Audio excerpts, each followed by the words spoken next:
The Disney theme parks throw a lot of special after-hours events. From holiday parties like Oogie Boogie Bash and Mickey's Very Merry Christmas Party, to Disneyland After Dark Events, Disney Vacation Club Moonlight Magic, Disney After Hours, and so many more. But have you heard of the super exclusive Disney Service Celebration? Disney Service Celebration is only available to longtime cast members and their guests. There's no price large enough to buy your way into this party. And based on everything that's part of the event, from an extraordinary amount of free food to live entertainment everywhere, a special fireworks show, and so much more, this may just be the biggest party ever thrown in a Disney theme park. Listen as I discuss a full rundown of the Disney Service Celebration with a cast member who celebrated 10 years with the Walt Disney Company, along with his lucky guest.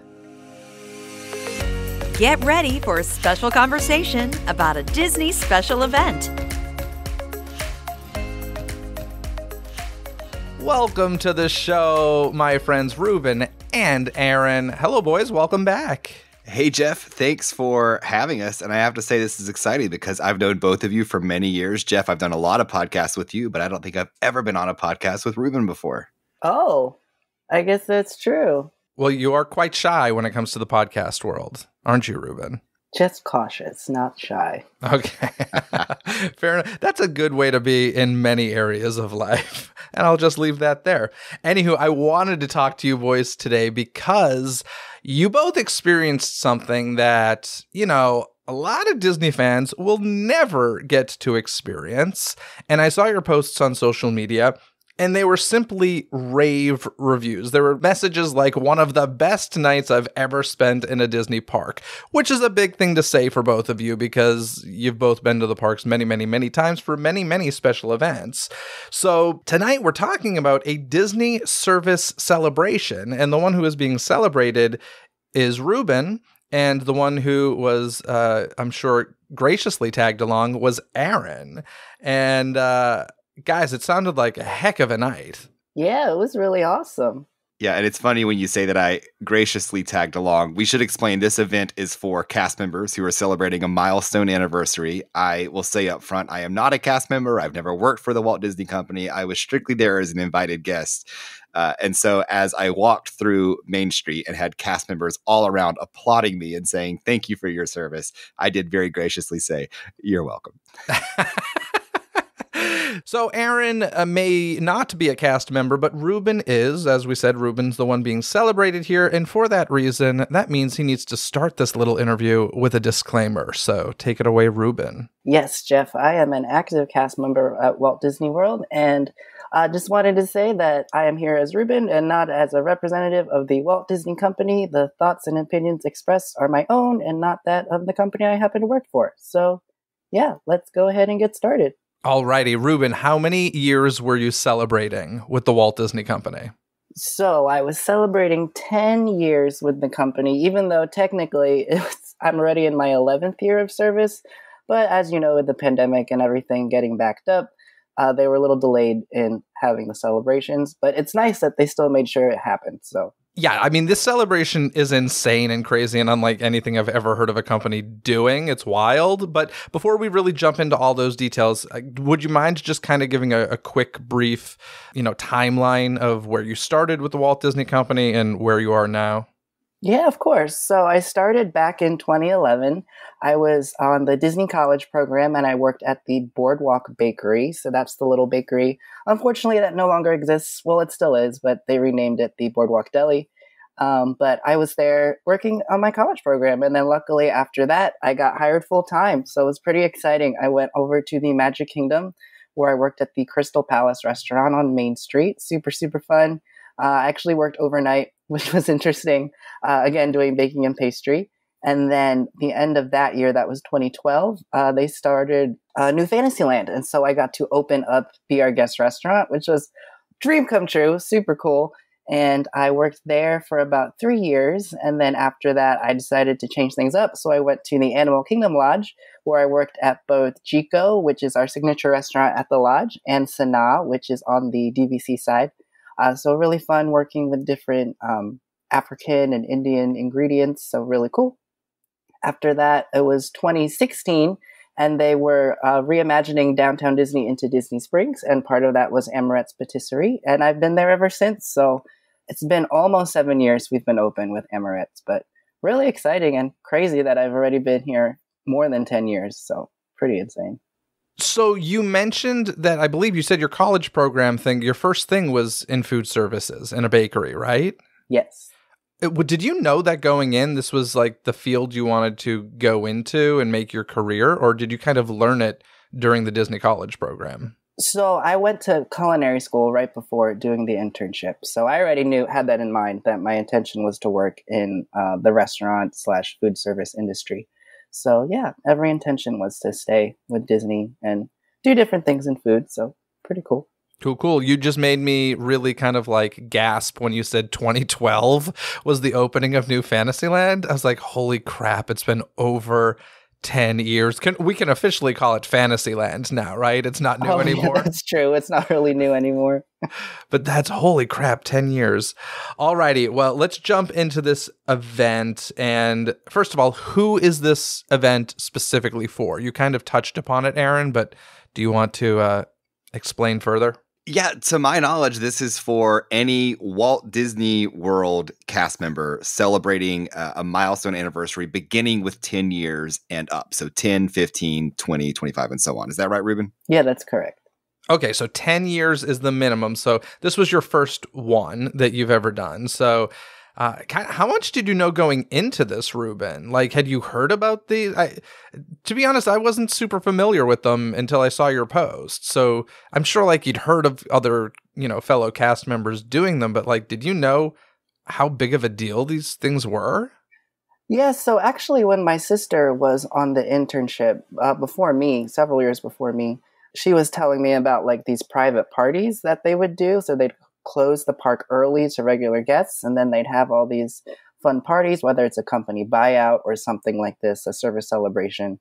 And they would have all these rare characters because she would see them in the backstage areas. The characters were there getting ready to meet all the guests. And like I was in high school then, I was just like, oh my gosh, that sounds so cool. And then once I got here, I learned exactly like what happens at these parties, and like people work them and they say, oh, this is what the stuff that they saw. So it's pretty cool. Like I had a vague idea about what to expect. And then every time it would come up, like a lot of more tenured cast members would be like, yeah, when it comes to yours, make sure you go. And I was like, oh, okay. So the more that I worked with the company, the more I learned about it. And then now that I've done it, it's like, wow, they were right. Everybody was right. It really is a truly impressive party and celebration they do for us. And so this is, you said, Walt Disney World cast members. So this is like everybody from custodial up through executives, or does it like cut off somewhere? I want to say, I'm not quite sure where it cuts off. I do know a lot of leadership do end up going there, because like when we like do the parties and we have to get time off, which is totally on our own, but the leaders are always like, oh, we'll make sure you get off, because they've been to it before, but it might not have been when they were a leader. But to my understanding, I want to say executives are included in that, because they're putting in years of service to the company just like anybody else. So. Alrighty. And do you happen to know, I know like you sent me a video of one of these parties happening at Disney California Adventure, so obviously it happens for Disneyland Resort as well. Do you happen to know, does this include people who have been like with Walt Disney Animation for 10 years, or like is it just theme park people? So there's a part of the party where you get to take a picture with your service award, and apparently there's different sets of awards based on what sector of the company you're working for. So I did see there was one for Imagineering, there was one for, I guess, I don't know what it was, I guess just the company in general, because we no longer have animation studios. But so yeah, even with Imagineering, they're also included in that. So. And I'll just throw in my perspective going into this event is somehow, despite knowing many cast members for many years, I didn't really know that this was a thing. And even when Ruben was kind enough to invite me, I thought like, oh, okay, great. They're going to open the park after hours for cast members. And I'm sure there will be like some fanfare and it'll be a nice evening.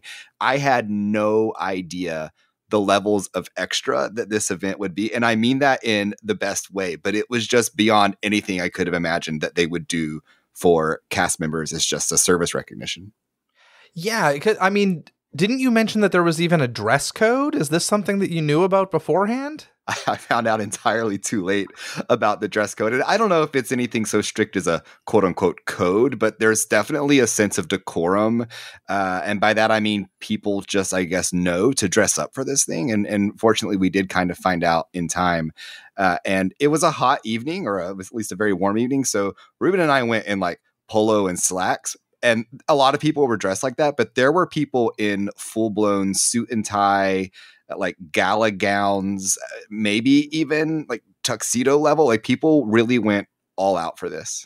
That's wild. So Ruben, let's start like before the party even happens. You get the invite. I believe there's something with a fairy godmother of sorts. So talk me through this real quick. Okay, so yeah, it all starts in the regular mail. You get an invitation in this beautiful gold envelope, and it comes with like, I don't want to say a flyer because it's more than a flyer, like an invitation that says all the details of, hey, we're celebrating you for your anniversary milestone. Please go on to this website so you could register. And very important that you register that you're actually going, which I found interesting.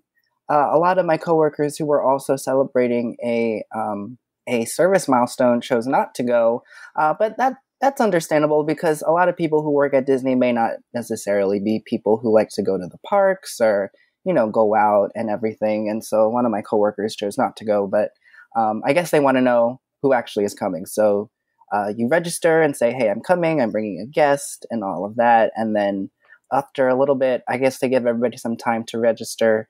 They send out an email with all of the details. And part of that email is this video. And they're like, oh, please watch this video so you know what to expect. And it's really cool. It's like hosted by this character. Her name is Ivana Dream, and she is the fairy godmother for the cast members. I didn't know we had one, but apparently we do. But she's all like dressed up as a fairy godmother, and she's just explaining everything to expect. And then she brings on the Walt Disney World ambassadors, and they help talk about what the party's like. And there's all this footage, I'm assuming from last year's party. And they just say, oh, this is what you do to sign in, and make sure you check out all these areas for music and dining, and really good. And I think it's super helpful, especially if you've never been to the party before. Like you want to kind of plan out your night. And that's something me and Aaron discovered as we were going as we were celebrating and having fun. You really have to budget your time because there's basically like an abundance of things you could be doing with your time, because not only is it dining and enjoying beverages, there's also tons of characters to meet. And it's not just plain old Mickey and Minnie. Like, we love Mickey and Minnie, but there's a lot of rare characters, or like characters that you only meet at the regular hard-ticketed party events, and then also the attractions to enjoy, and all of the different musicians like placed all around the park. So it's really great that they have this video to be like, hey, this is what to expect, and like kind of plan yourself out before you go to the party. So pretty cool. Was Wayne Zelinsky or the Sanderson sisters there? That would have been awesome, but unfortunately they weren't there. But they did have the Haunted Mansion ghosts to meet like in person, which to my understanding, they only appear at this event. And I think it's called the IAPA event. Our friend Pat has gone to it before. It's for like the professionals in the theme park industry. But they have that every November. And those are the only 2 times I've seen them appear in the parks at all. So pretty cool that like one of those times is for cast members celebrating milestones. Alrighty. So Aaron, did you get to watch this video, or did Ruben leave you in the dark? No, I did get to see it. It was helpful. This was where the heads up about dressing up came in. Okay. And by the way, I love that this character exists. And right away, you can tell this Ivana Dream, like she has the charisma, the like 3-dimensional personality of a legitimate Disney character. And I feel like she should be better known in the pantheon, so to speak. And we did end up getting to meet her. There's a meet and greet as you enter the park, and it was the same person in the flesh as was in the video. And what a blast she was to interact with. And she has these glass slippers that are like high heel stiletto glass slippers, and she's like showing those off in the photo shoots. So great character. Didn't you hear she's getting her own Disney Plus series?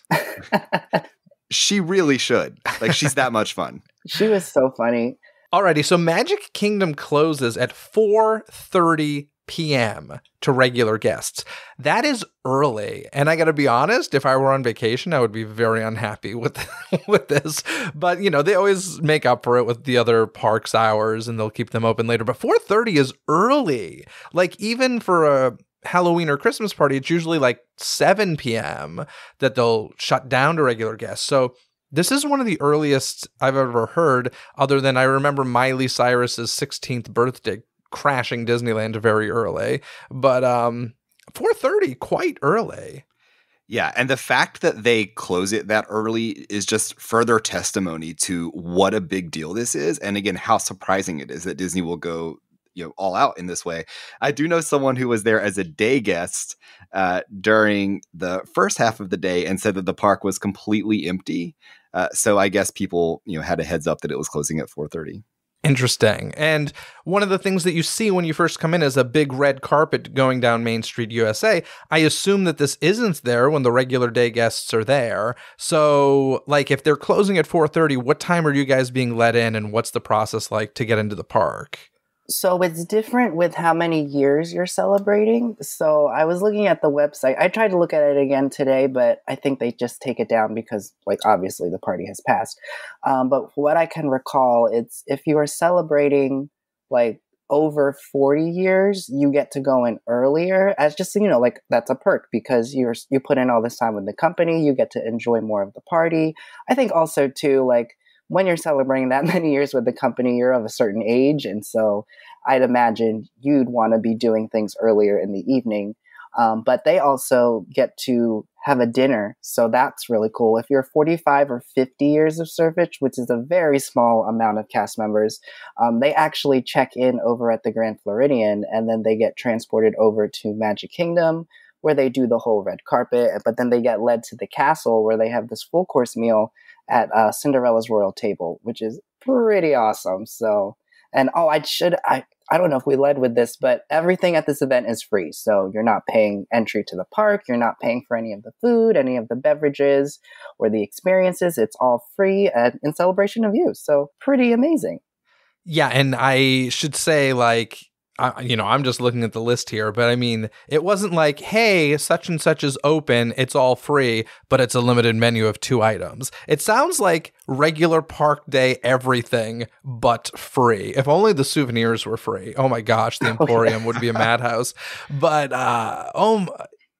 kind of unbelievable. So, but I want to know, when you walk in and you see that red carpet going down Main Street, that's not a typical thing that we see. I mean, I know, I see red carpets a lot here in Hollywood, and it's even places you've seen a million times. It just brings a whole new level of grandeur to it. So had you ever seen anything like this before?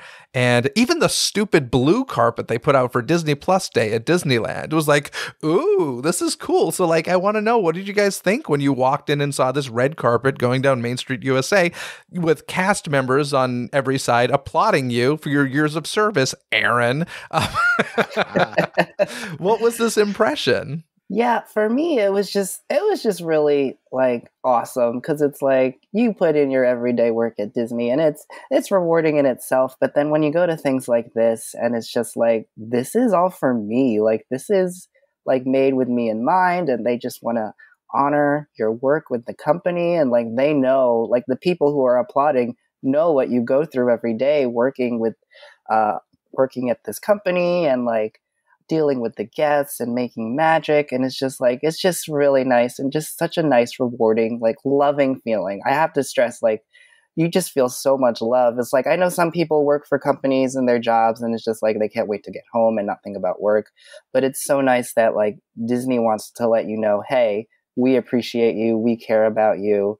You need to know that. And here in this big bombastic way is how we want to let you know. So it was just a beautiful feeling, especially being in the middle of Magic Kingdom. And on top of that, you already feel all the feels in Magic Kingdom. And then to just make it even bigger, it's really incredible. Chills or tears at all for either of you?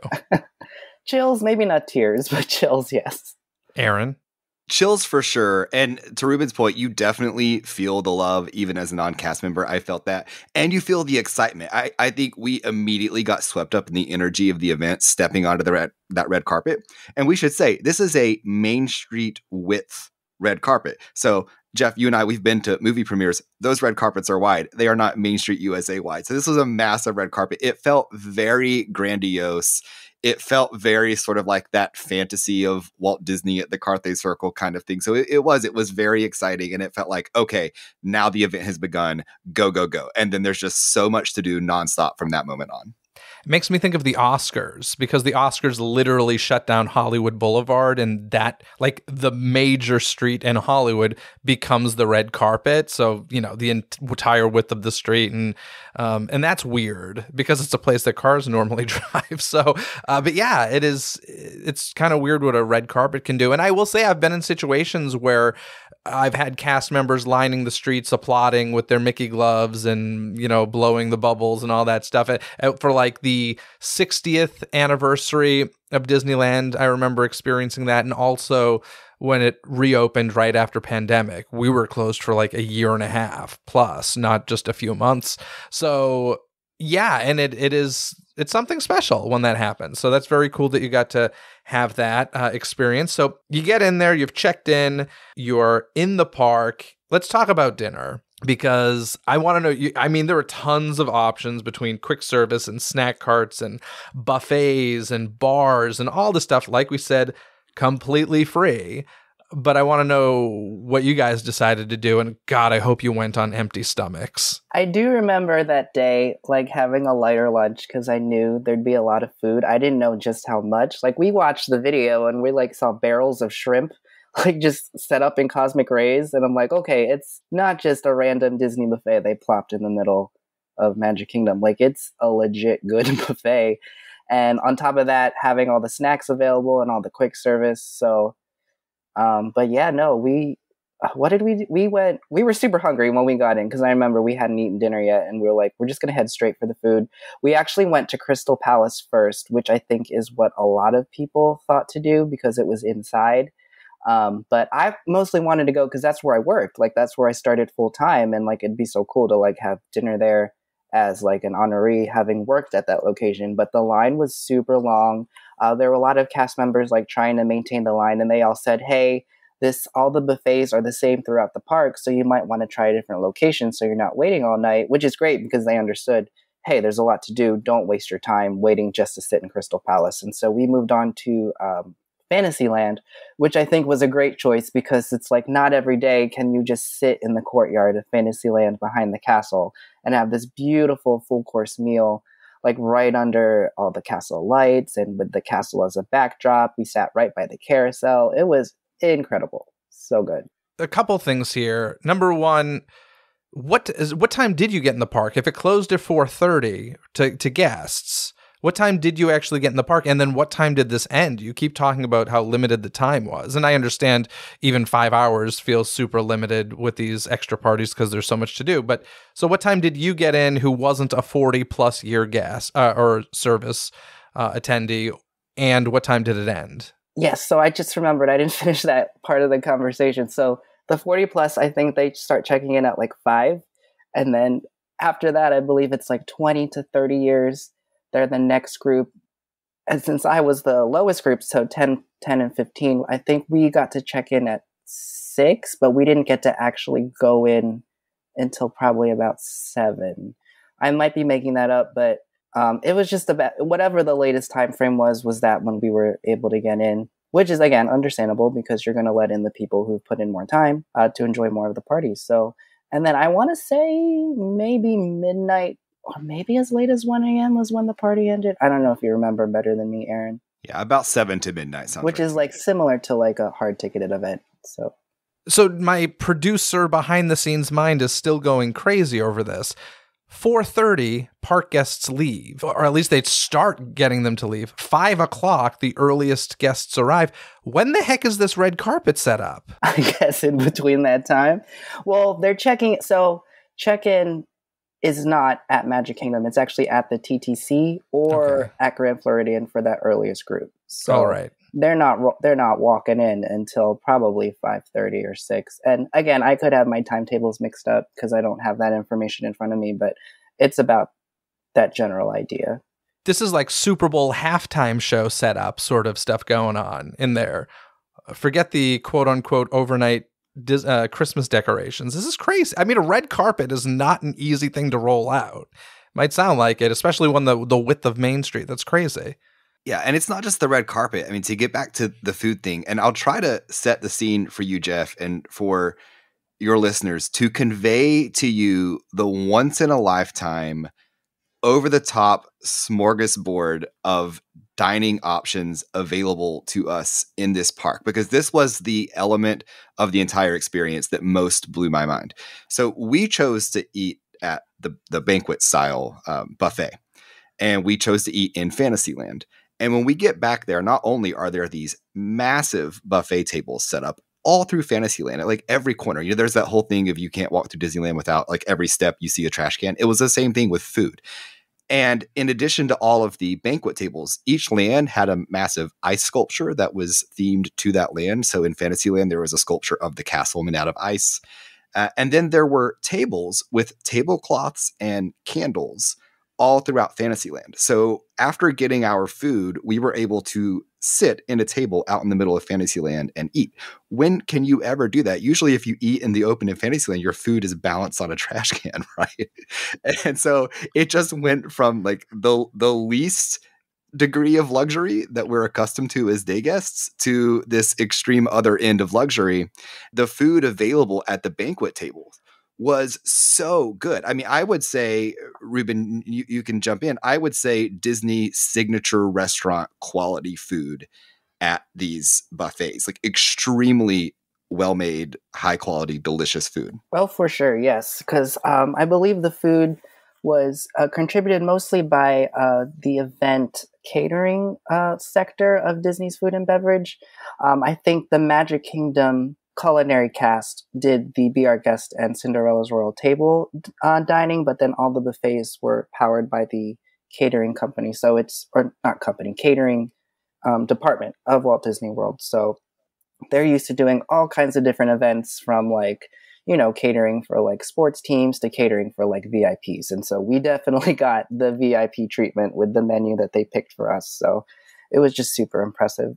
And then on top of that, you had quick service, all free, and, you know, Magic Kingdom quick service, snack carts, drinks, dessert tables. Like, did you guys bring to-go boxes? We probably should have. But yeah, this is what's so crazy. In addition to all of that banquet food, if you want churros, free. Mickey pretzels, free. Premium ice cream bars, free. Chicken nuggets, turkey legs, like you name it. Grilled salmon at in Liberty Square. All of this food free and unlimited. Mind-blowing. Okay. So for each of you, we'll start with Ruben. I want to know your favorite like entree item, your favorite drink, and your favorite, because there was alcoholic bars as well, whether you got alcohol or not, favorite drink, and favorite dessert. And Aaron, I can't wait to, well, both of you, the desserts I know are like your forte. So Ruben, let's start with you for each of those. Okay, so the entree that I loved was, I have the menu in front of me. It was Tillamook cheddar with smoked Gouda, creamy mac and cheese with toasted panko, which is like the breadcrumbs or the breading on like tempura. Oh my gosh, incredible. One of my favorite menu items in Walt Disney World, period, was the Tillamook cheese grits over at the Contemporary Resort. So having it in mac and cheese was just heavenly. They also had like meats and stuff too, but I was more crazy about the mac and cheese. What was the other things you were asking? Favorite drink, if there was like a specialty drink that you had, yeah, and favorite dessert. A specialty cocktail. I'm trying to scroll back in my photos. I don't remember the exact blend of alcohol they used. And yes, they did serve alcohol in Magic Kingdom. So before New Fantasyland and Be Our Guest opened, this was the one place you could actually get alcohol in the Magic Kingdom, was at these parties. So that was always a real treat for the cast members. But I forget what was in it. I know there was pineapple, and I love pineapple. So it was really cool that the signature cocktail for the event included pineapple. So that was my favorite beverage. The dessert, they had this really cool fresh fruit like cup, and it had a champagne foam on top. I don't know how they made it. They just made a foam out of champagne, but there was this big like barrel of this champagne foam. I thought it was the same foam from, what was it called? Gaston's Tavern, for the apple beverage that they serve, the LeFou's brew. But it was basically that, but with champagne. So pretty cool.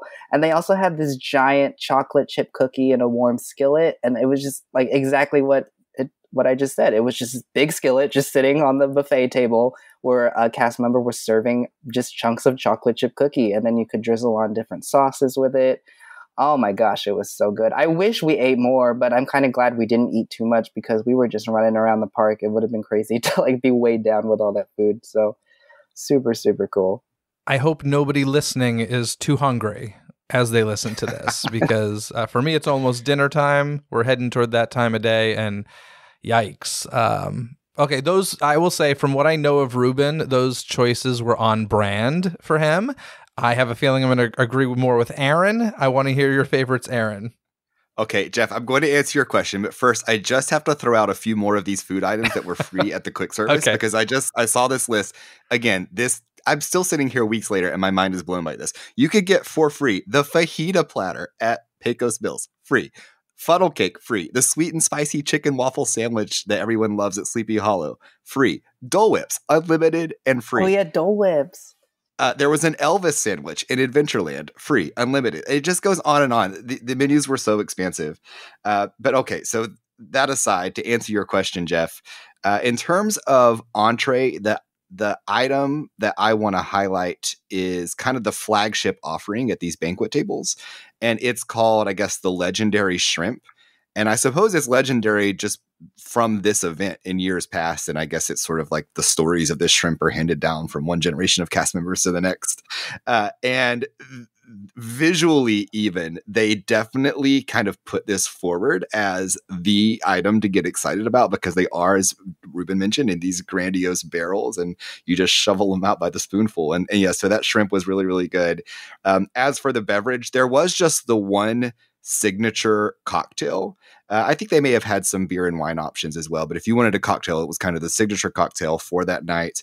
And we ran into some mutual friends and there were 4 of us. We ended up all getting that beverage at the same time. And we just took a moment to sip and just kind of savor the fact that, wow, we are standing out in the open again, in the middle of Fantasyland, having an alcoholic beverage. Like this is not something that would normally happen or even feels like it should happen. So we definitely like savored the uniquity of that moment. This was that pineapple drink? I did find the recipe. So it's white rum, blue Caraco. Am I saying that right? I don't know. I'm not much of a drinker. Pineapple juice and sour mix. Okay. And it was called the Celebrate You cocktail. Yeah. And then for dessert, Ruben mentioned the cookie skillet. That rocked my world. The other dessert that rocked my world were the confetti cheesecake bites. And they were just little grab and go. And they were all over the park. But yeah, it was like a cream cheese mousse kind of with like these sprinkle pieces inside and then a graham cracker crust. So good. Wow. All righty. Well, that sounds amazing. Before we move on from food, though, I'm curious, do you guys remember what the ice sculptures were in the other lands? You mentioned Fantasyland had Cinderella Castle. How about the other lands? Yeah, I remember we saw Adventurelands was a pirate ship, but then we didn't make over to Tomorrowland in time to see what was over there or Frontierland. Yeah, I know what they were, but we didn't get a chance to see them ourselves. But I know that Liberty Square had a haunted mansion, like hitchhiking ghosts sculpture of some sort. I think there was a Lilo and Stitch somewhere. Maybe that was in Tomorrowland, I think. Yeah. Oh, probably. Yeah. And then I believe there was a train somewhere, perhaps on Main Street, a train ice sculpture. Crazy.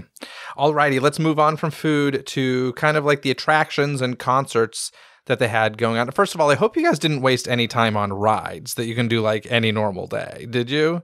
We did do a few, I want to say. We wanted to do, I think we did Mine Train because it was like super crazy that it was no wait to get on. So Fair we enough. did that. Yeah, and it must be said, literally every attraction, walk on. And by walk on, I mean 0 minute wait. Not 1 minute wait, 0 for everything. But Haunted Mansion was the ride to ride at this event because it came with a bonus. Which is that, so there were many Haunted Mansion meet and greets, but some of them you had to ride the ride to experience because they were at the exit. And so a lot of people were riding Haunted Mansion. For a second, I thought you were going to say they put characters in the attraction. And I was like, what? Oh my gosh, that would be awesome. Okay, so you rode a few of the rides. Fair enough. There was no wait on any of them, so that makes sense. But they also had like concerts happening throughout the park. So like, Were they on stages? Did they? I'm still trying to figure out how they set this all up in such a short amount of time. But did they have stages, and or where were they, and what were they? Yeah. Okay. So many performers. And again, if you're picking up on the theme of this night, it's extra, right? They could have had one live performance in each land, and that would have been more than sufficient. But no, in Frontierland alone, well, they combined Frontierland and Liberty Square together. But here's what they had just in this one land: a country music band, a DJ, a jazz quartet, a Western guitarist, a banjo trio, and then character greets. That was the live entertainment for one land. Over in Tomorrowland, you had another band. It was Epic Live. They perform at Disney Springs often, but they were there in Tomorrowland. Then there was a DJ. And then in addition to the regular DJ, there was a silent DJ dance party. All of that happening in Tomorrowland. Over in Adventureland, there was a Latin DJ. There was a drummer. Fantasyland had a music performer at one point. And then on Main Street, they had the Dapper Dans. They also had a DJ on the castle stage. And the DJ was in rotation with an orchestra. Insane. My God, this is crazy. So why don't you guys pick out some of your favorites? Ruben, what was like a favorite live, music option? I want to say we stopped for a bit in Frontierland to hear the country band, which was pretty cool. So it was super fun. Like, they were right in front of the Country Bears. They set up a full stage and they were just like playing modern country hits. So it was cool to be in the middle of Magic Kingdom listening to, because I've recently become somewhat of a country fan living in Florida. So it was cool to like hear that. Aaron, how about you? Was there a favorite? First of all, we should say that you're like a music junkie. Like, you're obsessed with live music in general. So like, this was kind of a dream come true. Yes, that's true. However, because we were just racing at breakneck speed throughout this event, we did not really stop for much of this. So much of it was just kind of seeing it as we were running by. Ruben mentioned we did stop to listen to the country band because it wasn't the kind of country music that's typically performed in Frontierland, which is a little bit more of the kind of like old school Country Bear Jamboree version of country music. This was, to Ruben's point, I mean, this was like a band that could be on country radio with their own songs. And so that felt kind of different and exciting for Magic Kingdom. So that's why we stopped to watch that for a bit. But can I tell you, the musical experience that made the biggest impact on me was actually not live performance. It was this crazy, insanely niche playlist that was playing in Fantasyland for much of the event. And it was randomly, get this, a musical playlist tribute to the 1990s era Disney MGM studios. Holy hell. Yes. How completely niche is that? And it's like, only at an event for cast members would this ever be the soundtrack du jour. It was amazing. And at one point, they actually played the theme song to Teenage Mutant Ninja Turtles. Yes. In Fantasyland. Yes. And so it was just like the best kind of mind warp. And I couldn't get over it. That's wonderful. I know in general, they kind of had interesting playlists throughout the entire park, right? Did each area kind of have a different... Like, I heard there was some Epcot music being played, and... My assumption is they were playing, because, like, these cast members, they didn't... Like, I happened to work at Magic Kingdom and was celebrating in Magic Kingdom, but all these cast members worked all over the resorts, and for 10, 20, 40 years, and so they've experienced different eras of Disney theme parks, and so I feel like they were honoring all those different time periods, and we happened to hear, like, the soundtrack for 90s Disney's MGM Studios. So my assumption is they were also playing Epcot, Animal Kingdom. I'm sure there were tons of people who were Animal Kingdom opening day cast members as well. So just super cool that like they wanted to recognize all these different areas of the resort that people had worked at. So pretty cool. It just kind of reminds me of the Disney 100 music loop that's playing at Downtown Disney right now, because, oh my gosh, the amount of times I'm hearing Honey, I Shrunk the Audience breaks my heart every time I'm at the Disneyland Resort. It's such a tease. But yeah, it is interesting how, like, music can make that, just because we're so used to hearing the same music and the same style of music in these lands, and just changing the soundtrack can totally change the feel, even for their normal like Christmas and Halloween parties and stuff. I know at least at Disneyland, they like blast pop versions of like villain music on Main Street. Like, this doesn't feel right, but I'm all for it. So very cool that they did that. Okay, let's move on to some character meet and greet stuff, because as you said, this has some rare meet and greets. You mentioned some of the characters from Haunted Mansion. What was like the most niche, and then in your opinion, and then also your favorite? Let's start with Ruben. I would say definitely the Haunted Mansion was the most niche, just because I had never seen them, like at least in person, before. Clearly, the longest line of the night was not for any of the attractions. It was to meet the hitchhiking ghosts, and they had like any normal character meet and greet. They had different set times that you could meet them. So that was pretty cool. We didn't actually meet them, but we did walk by and like try to get pictures as we were walking by. But who we actually did meet was after riding the Haunted Mansion, we got to meet Constance, who is the bride in the attic, and she was with the butler of the Haunted Mansion, whom you never see. I think now that I'm thinking back to it, I think he said he was the guy holding the candlestick, like as you're entering the ride. You know, when you first get in the Doom Buggy, you see that floating candlestick, which Aaron claimed he had never seen that candlestick before, but it's been there in the past. I was joking. Oh, you were joking. It was sarcasm. Oh. But yeah, the butler is like a character that you never really see. So it was cool that they just had him partnered with Constance. But she was super fun. They had some fun banter back and forth while they were meeting everybody. So was that your favorite one as well, or just the most niche for you? I guess my favorite was probably Raya, because I had never met her before, and she was hard to find. Because when we were picking out our meet and greets, I wanted to meet everyone who I had never met before and who you can't really find these days. It would have been cool to meet Mirabelle. I don't think she currently meets in Walt Disney World. She is featured in the one of the cavalcades in the Magic Kingdom, her and Raya. But she was like probably the second longest line because she's so new and unique to meet. So Mirabelle and Raya were super cool. We also met Moana, because I knew you can only meet her nowadays. You can only meet her at the Halloween or Christmas parties. So I'm glad we had the chance to see her. So Beauty and the Beast, that was super fun. I wanted to make sure to meet them because I did work at Be Our Guest. And usually you can meet Belle at her house and Beast in the castle. But this is the only time in Magic Kingdom that I saw them together outside of a parade. And they were meeting right outside of Be Our Guest restaurant with where your picture, it would be a backdrop of the castle, of Beast Castle. So that was really fun, but we waited in line to meet them. But while we were in line, they were like, oh, Beast has to go take a walk in the castle for a little bit. And luckily, or unluckily, with our timing, he was going to take a walk when we were meeting Belle. So it was a little unfortunate, especially because I wanted to see them again. But that's just what happens. That's the reality of it. And what's nice is like the cast members know this is what happened. And all the guests who are there are cast members or friends or family of cast members. So everybody was very understanding. I was, of course, very understanding. It was a little unfortunate, but it was nice that opportunity was available. Now, I never really thought about this before, but do you guys happen to know, does like Disney California or Disneyland Resort in general, do we get a lot more like rare characters normally than you guys do? Because just mention of Raya, like we've had meet and greets with her multiple times. Same with Mirabelle.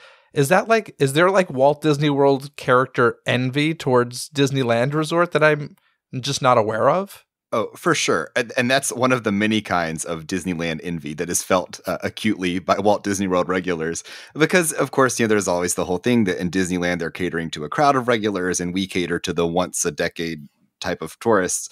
And so, yeah, there isn't the same level of variety. And especially these days with Avengers Campus and all of the kind of like Disney Plus relevant character of the week that's rolling out there. We don't get that kind of stuff so much in Walt Disney World. Yeah, Avengers Campus is like next level when it comes to that. But I did see that you guys recently got Mandalorian and Grogu, so congrats on that. Mm-hmm. But Aaron, I want to hear from you. Who do you think was the most niche and also a favorite?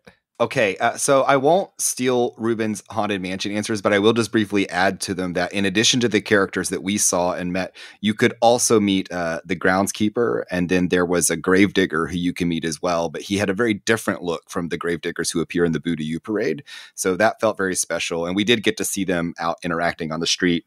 And I also want to add that the hitchhiking ghosts, while they were walking through the park, they would interact with you, and they were really great. I mean, if there were like awards for that kind of performance, so good. But while doing their meet and greets, they glue in the dark with like black lighting on them so that they looked the way that they do in the ride. And here's the coolest thing. While the hitchhiking ghosts were meeting in the parks, if you rode the ride during those times, those characters did not appear in the ride. They had them deactivated because the idea is that the ghosts were out in Liberty Square, not in the mansion. Oh, I love that. That's great. Huh. Yeah. That's pretty cool. So just, I could go on. So wait a sec. There goes the theory of the butler holding the candlestick then. If he was out in the park, then he couldn't be there holding the candlestick, right? Well, he wasn't always out in the park, so not everybody got to meet him. So, well, continuity, folks. Continuity. But still, that's... Yeah, it's hard to say. That's super cool. He may not have been meeting while we were riding, and so therefore he could have been in both places. All right. I will accept that and move on. No, that's just very cool about the hitchhiking ghosts. I love that little detail. And yeah, very, very, very cool. And who is your favorite? Okay, so I will say, well, most niche was probably Wall-E. And I know that there have been chances, like I think at Expo at one point, D23 Expo, you can meet Wall-E. But what was so neat about this is right after we finished meeting Wall-E, and I think we were like the last party or next to last party to meet him, he just got up and started roaming around Tomorrowland just on his own. And so this idea that like you interact with this character, you pose for a photo, and then he immediately, as if he's as real as anything else, just gets up and starts zooming around the place, was just like that kind of like Disney magic brought to life kind of moment. So that was wonderful. And probably my favorite meet and greet, at least outside of the Haunted Mansion, was actually with Alice of Alice in Wonderland. Oh, yeah. And it's because this was not a regular meet and greet with Alice. She had all of these teacups, and they were kind of like trick teacups, and different ones were different sizes that would go with missized plates. And so when you would go up to interact with her, she would make you do this whole ritual. And it was a very like Mad Hatter inspired ritual of like nonsense of rearranging teacup sizes and things. But it was very fun. It was very organic to the character. And in general, with all of these meet and greets, there was no sense that you needed to hurry or rush. In fact, if you were trying to sort of like make way for the next guest, the character would pull you back for more interaction, because the notion was like, hey, we've got all night and there aren't that many people here, so we're going to take all the time we want. And that was really nice. That's awesome. I love that. Okay, so on top of all the food you could ever eat, super rare entertainment in the park, super rare characters, they also give you your own special one-night-only fireworks show, which this is the most mind-blowing thing to me, because this is not inexpensive, and the fact that they're like, oh, we're going to show a show that nobody ever gets to see. By the way, I still am not over the fact that, as you know, here at Disneyland Resort, let me tell you, we have fireworks envy with Walt Disney World, considering how infrequently you guys cancel them. Here at Disneyland, we're like constantly crying over like the 30+% chance of canceled fireworks, but they had an 80s night. When they did 80s night as one of the Disneyland After Darks night, they had a fireworks show that was 80s themed that I don't think ever went off. At least it didn't the night I was there. I'm trying to remember if it was multiple nights or not. But in any case, these one-night-only fireworks events are so rare. And you guys got one. And that's amazing to me. So please tell me more about the fireworks show. Let's start with Aaron this time. Okay, so again, running with the theme of Ruben and I not knowing a whole lot about this event, especially me going in, I really thought that this was just going to be the evening, the regular showing of Enchantment, which is the current fireworks show at Magic Kingdom. So you can imagine my surprise when the narrator comes over the in-park audio and is addressing cast members and kind of thanking them for being there and for their service. And then this narration begins. It was something along the lines of, on this evening of Enchantment, let's celebrate your happily ever afters by remembering the wishes of years past. And now we honor your years of service with this fantasy in the sky. And then what follows is a mashup fireworks show of all 4 of the major fireworks shows from Magic Kingdom history. That's again awesome. Mind blown. And you want to talk about the chills, like the absolute chills of the evening. For me, it was this moment. Oh, Ruben, how about you? Did you get those chills as well? Oh, yeah, for sure. I'm like tearing up just thinking about it. Like, because like everybody told me going into this event who've been before, they're like, make sure you see the fireworks. But like all the information online was like, oh, we'll enjoy a special presentation of Enchantment. So like, I think it's intended to be a surprise that it's going to be all of the fireworks shows. Like, it wasn't the full show for each one, but like it was like enough moments from the previous years, like the retired fireworks shows that they displayed. And like they had like as Aaron was saying, different narration in between, so like they were just like tailored to be like celebrating cast members. So it was just so magical, just like hearing that music again and just like seeing those bursts, and it's like wishes, and you're like, oh my gosh, I'm back to being like a college intern, or like other people were like remembering when they first came to the company. And it's just so nice that they brought it all back, and really like as a way, to thank cast members. Like, it was just so beautiful. Like, they didn't have to do that, and they did. They did. I'm like gonna cry just talking about it. So this sounds lovely, but I'm going to plus it right now. And that is, how many years do you think was the longest anybody had worked? Was it 50, 55? I think so. I think it could only be 50 because the park opened.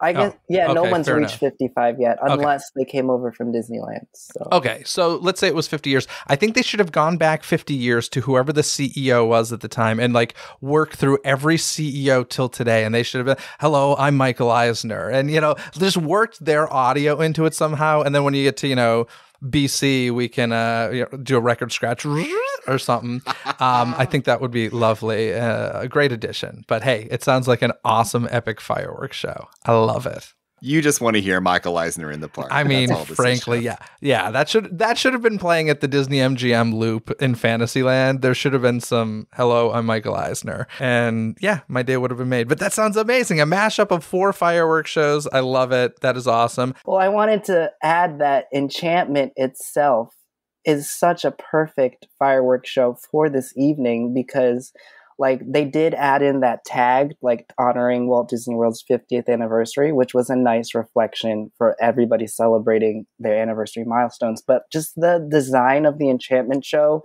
was like, you are the magic is the main theme. And like, while for our guests, it's a great message to send, for the cast members especially, it was so appropriate. So like rewatching the show with the mindset of, I'm here celebrating my anniversary milestone, it was just extra special, like hearing all of that narration being like, you are the magic, you help make the magic, it's all within you. And so I just wanted to add that bit about the fireworks show. Like, a lot of people, like, while it was nice to have remembering the older shows, getting the full Enchantment show was extra special for this very night. So I just wanted to say that. That sounds so cool. I wish I could experience those fireworks. But let's talk about a moment. You had like a special photo session with your service award. So let's start off with, what exactly is the service award? Is it a statue, a plaque, a certificate of some sort? And what was this photo session like? Was it before the party, or did you have to take up time during the party? Aaron, what were you doing during this time? If it wasn't quick, let's hear about it, Ruben. Okay, so when you get your actual service award, they do like deliver it to your work location, and that's when you get recognized. Hold on a sec. So like they interrupt your workday and they're like, "We are here to celebrate Ruben with his 10-year service award," and like you don't know when they're coming. Yeah, it's really cool. Like, oh wow. For me, because everything was delayed, I had no idea, because my anniversary actually is in January. That's when I started with the company.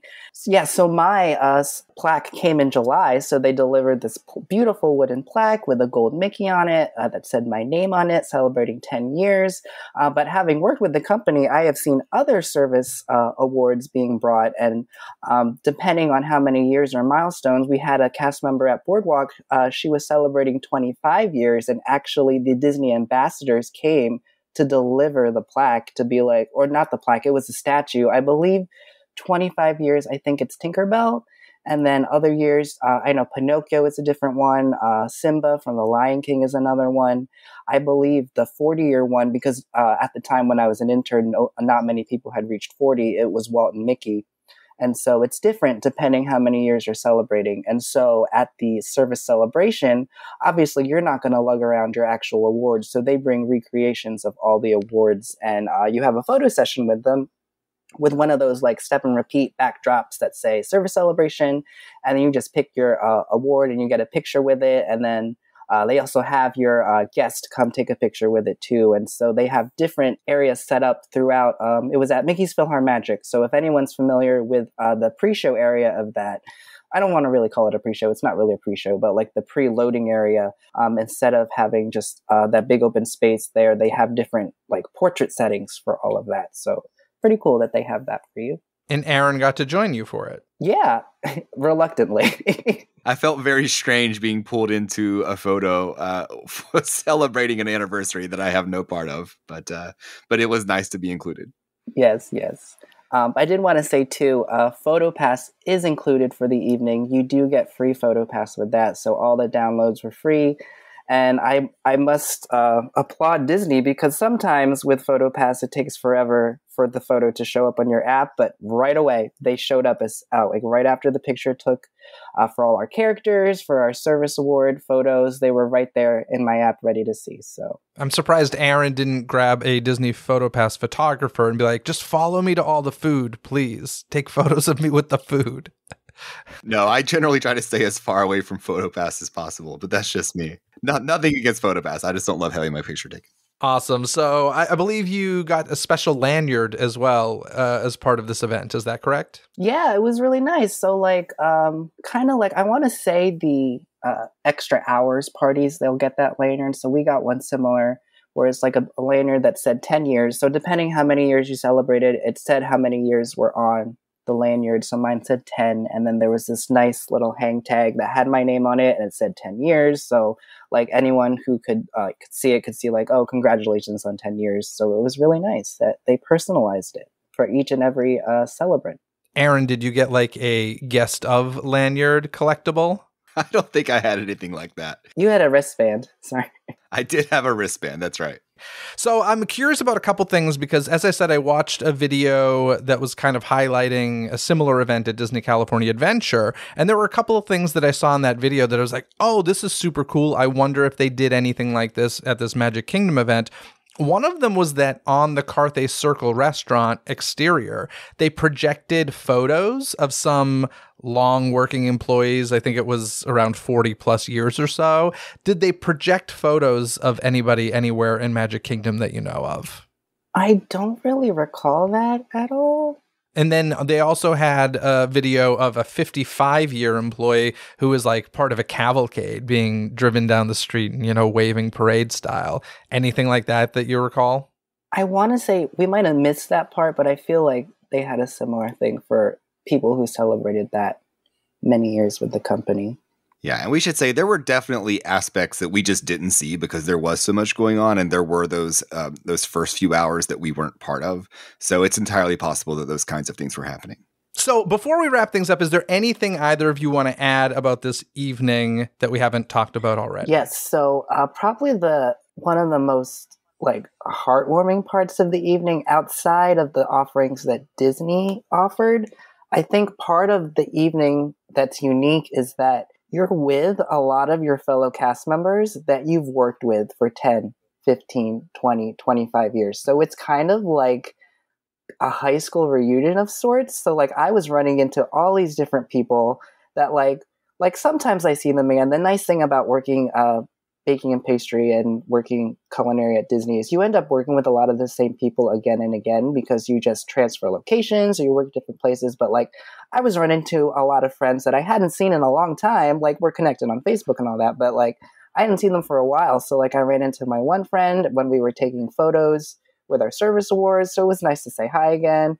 I ran into my other friends that I work with now, but that I've worked with since day one at Crystal Palace at the bar. And it was just really nice to like see them again and like celebrate and take pictures and, remember the times when we worked together and all of that and catch up. So that was a really nice aspect that I wasn't planning on. Like, of course I knew I would see people, but I wasn't planning on that with the evening. So it was really nice, really special. Very cool. How about you, Aaron? Yeah, I would just say that this was such a special experience. I have nothing but just the best, most glowing things to say about it. And I just feel so incredibly honored, truly, to have been able to go. So I'll take the opportunity, Ruben, to say thank you again for letting me be a part of this, because it really is probably one of the most exclusive and special experiences that is available to anyone in a Disney theme park. And I just think it says so much about the Walt Disney Company that they do this for their cast. Yeah, and I'll add that, no pressure, Ruben, but in 4 years, I mean, I'm happy to fly to Orlando. I'm just saying. But no pressure. And to wrap things up, I just want to say that for a company that makes, a lot of headlines with union battles and such, this party is something that goes well above and beyond anything I've ever seen any company do. And I'm not saying that one makes up for the other, but this is above and beyond. I have certainly worked for a company for over 10 years and have seen anything like this. So good on Disney for doing an exceptional job, in this case, recognizing their cast members. And thank you too for sharing your experiences, because like I said at the top, this is something that I feel like a lot of listeners probably don't know about. And if they do, most likely will never get to experience. So thank you both. This has been such a fun conversation. Thank you, Jeff, for having us. Yeah, thanks for creating the space to talk about this, because I do think it's the kind of thing that a lot of folks probably, don't know about, or if they have, they're curious about it. So it's fun to get to share it with everybody. Excellent. And before I let you go, why don't we plug some Lego and books, shall we? Go ahead, Ruben. Okay, if anyone is interested to follow me on social media, you can find me at Wibbly Waffle on Instagram. And I'll just say that one because the other one's long to say, but you can find my Lego Instagram through that account as well. So Wibbly, Wibbly, and then Waffle, like the food. Cool. And Aaron? Yeah, thanks, Jeff. So we just spent all evening talking about Magic Kingdom. So I'll mention that I've written a book all about Magic Kingdom. It's called The Thinking Fan's Guide to Walt Disney World Magic Kingdom. And you can find that on my website at aaronwallaceonline.com, on Amazon, or wherever books are sold. Excellent. Thank you guys once again. This has been a blast. Thank you, Jeff. Thanks, Jeff. Thanks for tuning into this episode. Don't miss any future episodes by subscribing and following Disney with a Z, coast to coast, on your favorite podcast app, where episodes are available 24/7. If you're a longtime listener of the show, thank you. And if you have the means, consider supporting the show over on Patreon. By joining Disney Coast to Coast's Patreon membership, you'll gain access to extra bonuses, including live stream Ask Me Anythings, unreleased episodes, and more bonus content. Take a look at all that's available by clicking the Patreon link in this episode's description, and thank you for considering. Until next time, anything you need can be found in this episode's description. From additional information and links discussed in this episode found in the show notes, to the DCTC hotline where you can leave a voicemail and be heard on a future episode, contact info to reach me, access to the show's official website, some free gifts from me to you, and so much more. So be sure to check out this episode's description. Other than that, folks, have a magical day. Bye!